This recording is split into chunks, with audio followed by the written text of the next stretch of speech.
So welcome at the famous castle Krivoklat, which was the favorite place for hunting and relaxing in local forest for the Czech kings and queens, all the entourage.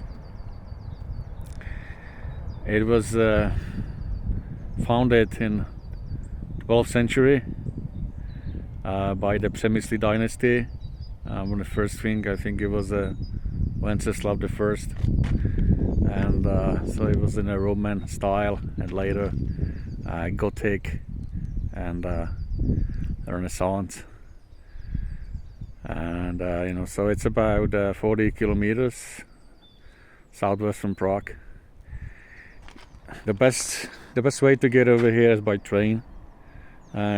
Go from Prague to Beroun, where I'm living, switch there, train to Rakovník, and get off at Krivoklat. It's about one and a half hour trip. So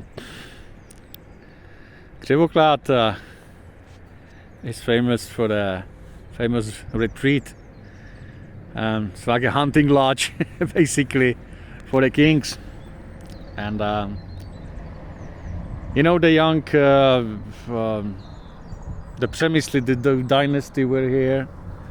After them Luxembourgs, Jan Lucemburský, John of Luxembourg, and basically he imprisoned his 3 years old son over here, because he took him away from mother. His mother was the last Přemysl queen, Eliška Přemyslovna. So her son Charles IV had a Czech Přemysl blood mixed with Luxembourg. He was in prison over here from 3 to 7 years because of some kind of political shenanigans. He didn't want to have for Eliška to something like that, It was from a political reasons, because John from Luxembourg was fighting all the time, battles. Basically, I think he died in 1334 in a battle of Krestchak. Was fighting on the French side against the English. Of course, and so he sent it young Prince Wenceslav Václav at the time to Paris, to France, for his uncle, the French king, Charles also, and he took after Bismování, I don't know how to say in English, he took the name Charles IV, and so he studied Sorbonne University in Paris, the young Charles IV. After he became, I think, 18, he married Blanche of Valois, Blanca of Valois, Blanche of Valois, French dynasty of Valois, and so he took her over here, and she gave him a first daughter, Markéta, on this castle. They're saying he brought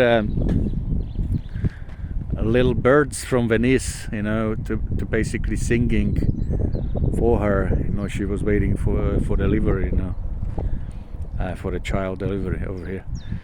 And after that, Charles IV, he loves, hunting in this area. It was full of wild boar and deers, and so he loved it over here. But after he built a Karlstein, which is not too far from here, it's about 30 kilometers from here, Karlstein, he was spending more time over there. After the Luxembourgs, and I'm not really sure about Jiří Poděbrad, but Jagiellon, Vladislav Jagiellonský, from Polish kings, he was he was ruling here in the Czech lands and Moravian for about 100 years. And Vladislav Jagiellonsky built his Gothic, lodge or whatever, with a chapel. Well, the chapel was here before, but he put in some kind of Renaissance,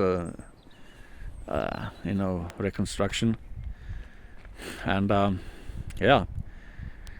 And later on, the castle was owned by Wallenstein after his death, after they killed him in Eger. Wallenstein was the most richest guy in Europe at the time. He won the Battle of White Mountains on the Catholic side, but the last man who really brought wealth to this place was this guy, Karl Egon II from Fürstenberg. It is in Latin, Carolus Egon de Fürstenberg, Principes Serenitissimus, quem eruditione per civitatem, tum humanitate domi forisque preclarus. So basically he founded the ironworks over here and brought the wealth, but it was in the 19th century. But he made lots of changes, and not changes, but in the interior he had some very rare books. His collection's about 50,000 books. He's still in the castle. Rare books, he was collecting books. He was a rich guy. And anyway, so I just want to show you the castle. And I can get over here. The best to get here by train. Or you can drive over here, but from Prague. Or you can even bike, from Beroun. But I used to bike here by. Today I came on train because I'm going to Rakovník, for the best beer in the world. Because there is none over here. It's just stupid corporations of the, selling this marketed, crap. So anyway, I'm going for the real stuff. The owner of the brewery, they are two Russian brothers from Moscow, and they don't talk into the, saving money and everything. They don't, they're local people's making beer. The brewmasters came from Krušovice. Mr. Holopirek, very good guy. So Bakalar, it's the best thing, I drink Bakalar in the bottle in Kiev when I was in Ukraine, in Kiev, because they're exporting to East, to Russia. I even spoke the guy who was drinking the beer in Novosibirsk. I talked to him over the Zoom. So yeah, but it's there. Another 20 kilometers. Another 20 kilometers there, Rakovník. So taking train about 1 hour. I'm not going inside because I've been there like 5 times already. But I think you can. You have to go inside, if you've never been, So I even shooting movie. It was a fairy tale movie for the. It was English production from England or from Dutch. I don't know, but they were shooting the fairy tale story over here, So I was like playing the kind of a king, but I was a doubler, for some New Zealander, an actor. It's like kind of looked like him, So. They chosen me, and I got paid very well. It was like $200 per day, so it was okay for me.